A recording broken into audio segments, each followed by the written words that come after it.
এই তারিখটা সাহাবীদেরকে বলার জন্য উনি বাহিরে আসলেন, সাহাবীদেরকে বলবেন। এসে দেখে দুইজন সাহাবীর মধ্যে ঝগড়া হচ্ছে যে কোনো একটা বিষয় নিয়ে, জমি সংক্রান্ত যে কোনো একটা বিষয় নিয়ে দুইজন সাহাবীর মধ্যে ঝগড়া হচ্ছে। আল্লাহর নবী সাল্লাল্লাহু আলাইহি ওয়াসাল্লাম ওই দুই সাহাবীর ঝগড়ার মীমাংসা করার জন্য সেখানে গেলেন, ওনাদের ঝগড়ার মীমাংসা করলেন। এরপর আল্লাহ রাব্বুল আলামিন আল্লাহর রসুলের মাথা থেকে, দিমাগ থেকে এটাকে উঠায় নিলেন। এবার আল্লাহ রসুল আর বলতে পারেন না আল্লাহ রাব্বুল আলামিন কোন রাতটাকে নির্দিষ্ট করেছেন, সেটা কি 27-এর রাত নাকি 29-এর রাত নাকি 25-এর রাত নাকি 23-এর রাত নাকি 21-এর রাত, আল্লাহর রসুল কোনোটাই বলতে পারলেন না। সাহাবীদেরকে আল্লাহর রসুল বললেন, ও সাহাবীরা, আল্লাহ রাব্বুল আলামিন আমাকে নির্দিষ্ট তারিখ জানায় দিয়েছিলেন, কিন্তু দুইজন সাহাবীর ঝগড়ার কারণে আল্লাহ রাব্বুল আলামিন আমার থেকে নির্দিষ্ট তারিখটা উঠায় নিছেন, নির্দিষ্ট তারিখটা উঠায় নিছেন। সুতরাং তোমরা তাহাররু লাইলাতুল কদরি ফিল আশরিল আওয়াখির মিন রমাজান, বুখারীর হাদিস। আল্লাহর রাসূল সাল্লাল্লাহু আলাইহি ওয়াসাল্লাম বললেন, সাহাবীরা, তাহাররু লাইলাতুল কদর, তোমরা লাইলাতুল কদর তালাশ করো ফিল আশরিল আওয়াখির মিন রমাজান, রমজানের শেষ দশকে। সুবহানাল্লাহ বলেন। কোথায়? রমজানের শেষ দশকে।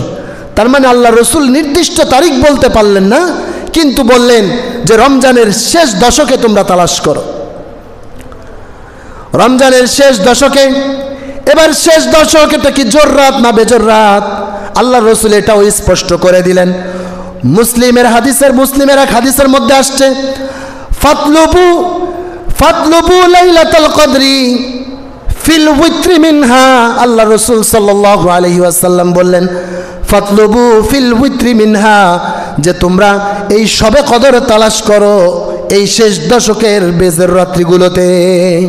শেষ দশকের কোন রাত্রিগুলো? বেজোর রাত্রিগুলো। এবার বেজোর রাত্রি বলতে 87 রাত। বেজোর রাত্রি কি 87? বেজোর রাত 25-এ। বেজোর রাত শুধু 27-এ নয়, বেজোর রাত শুধু 25-এও নয়, বেজোর রাত বলতে 21-এর রাত, বেজোর রাত বলতে 23-এর রাত, বেজোর রাত বলতে 25-এর রাত, বেজোর রাত বলতে 27-এর রাত, বেজোর রাত বলতে 29-এর রাত। বিভিন্ন হাদিসের মধ্যে এক এক সাহাবী থেকে কয়েকটা শবে কদর সম্পর্কে 40টার ঊর্ধ্বে হাদিস পাওয়া যায়। কয়টা? 40টার ঊর্ধ্বে বর্ণনা পাওয়া যায়।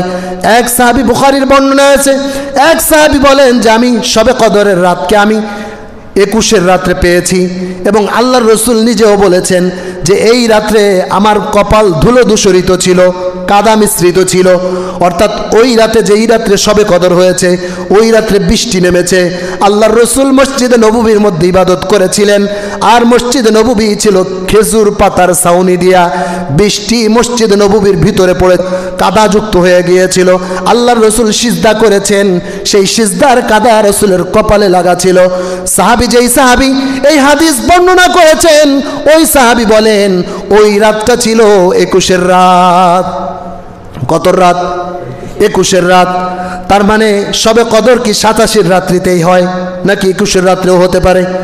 21-এর রাত্রেও হতে পারে, 23-এর রাত্রেও হতে পারে, 25-এর রাত্রেও হতে পারে, 27-এর রাত্রেও হতে পারে, 29-এর রাত্রেও হতে পারে। শবে কদর মুহাদ্দিসিনদের মত হলো কোনো একটা নির্দিষ্ট তারিখে হয় না। কোনো এক রমজানের এই বেজোর রাত্রিগুলোর 87-এই যে থাকবে এমন না, 25-এই যে থাকবে এমন না। এই বছর যদি 21-এ হয়, সামনে বছর হয়তো বা 25-এ, 27-এ যে কোনো একটাই হতে পারে, তবে বেজোর রাত হবে, হাদিস থেকে পাওয়া যায়। এই জন্য আল্লাহর নবী সাল্লাল্লাহু আলাইহি ওয়াসাল্লাম বলেছেন যে তোমরা বেজোর রাত্রিগুলোতে শবে কদর তালাশ করো, বেজোর রাত্রিগুলোতে তোমরা শবে কদরের গুরুত্ব দাও। এর মধ্যে ফায়দাও আছে মুসলমানের জন্য। আমরা যেরকম বুঝি একটা রাত যদি ইবাদত করতে পারি, এই একটা রাতের ইবাদত যদি 83 বছর 3 মাস ইবাদত করার সওয়াব পাই, এইটা আমরা যেরকম বুঝি, যার কারণে 87-এর রাত্রিতে আমাদের মসজিদগুলো ভরা থাকে। 87-এর রাত্রিতে আমাদের মসজিদগুলো কি করা থাকে? 87-এর রাত্রিতে আমাদের মসজিদগুলো ভরা থাকে, যে আমরা শবে কদর আজকে হয়তো পেয়ে যাব। কিন্তু এমন হয় যে 27-এর রাতে মসজিদ ভরে গেছে, 87 রমজানে মসজিদ ভরে গেছে, কিন্তু দেখা যায় যে রব্বুল আলামিন এই শবে কদর 25-এর রাত্রিতে দিয়ে দিয়েছেন। হতে পারে কিনা? আবার আমরা 87-এর রাত্রিতে এসেছি, শবে কদর 29-এর রাত্রিতে এখনো রয়ে গেছে, অথচ আমরা 87-এর রাত্রি সে মসজিদে এসে উপস্থিত, সবাই ভরে গেছি। তার মানে আল্লাহর রাসূল বুঝাতে যাচ্ছেন, যদি একটা দিন নির্দিষ্ট করে দেওয়া হতো তাহলে সব মুসলমান একটা দিনের মধ্যেই মসজিদে এসে পড়ে থাকতো, একটা রাতের জন্য এই মসজিদের মধ্যে সবাই চলে আসতো। কিন্তু আল্লাহ অনির্দিষ্ট করে দিয়েছেন, আল্লাহর রাসূল থেকে নির্দিষ্ট তারিখটাকে আল্লাহ উঠায় নিয়েছেন এই কারণে, যাতে মুসলমানরা একটা রাত নয় বরং 4-5টা রাত যাতে আল্লাহর ইবাদতে মশগুল থাকতে পারে। বুঝতে পারছেন?